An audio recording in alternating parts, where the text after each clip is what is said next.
He was the most obese man in 18th century England, and I fell in love with him in 2014.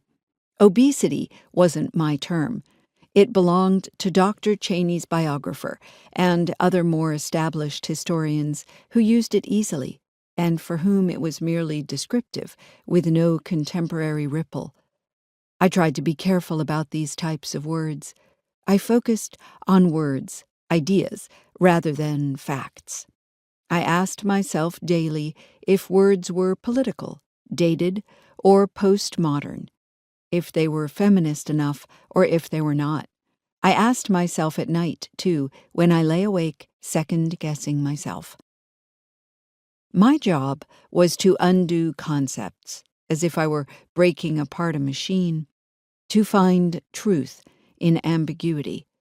Too often, though, I took words apart without knowing how to replace them, leaving me with nothing to fill their absence. I spent my time sitting at a desk, lingering in libraries in Cambridge, where I worked as a researcher, and before that, in Montreal. I often rambled around while I just wondered, about so many different things. Sometimes I wrote them down. Sometimes I told people. Sometimes I just muttered them quietly to myself. Most often, I wondered about being a woman. I was at that time engaged in a historical and literary study of women's appetite control and the body. It suited me to traffic in ideas professionally. This was a habit I'd had since I was a child.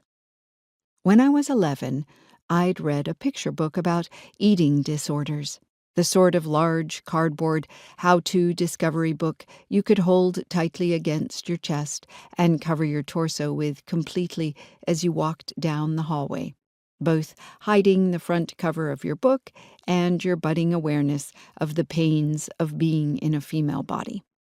When the elastic waistband of my cheap clothes cut into my expanding hips, I could not have yet known if I was growing in a way I should or shouldn't be. It all seemed so uncomfortable and public. It was 1997, the height of a late 20th century epidemic that feared for the well-being of young girls like me. News reports and TV specials flashed out warnings, and like them, the glossy pages of my little encyclopedic book sought to teach me of the wrong way to not eat.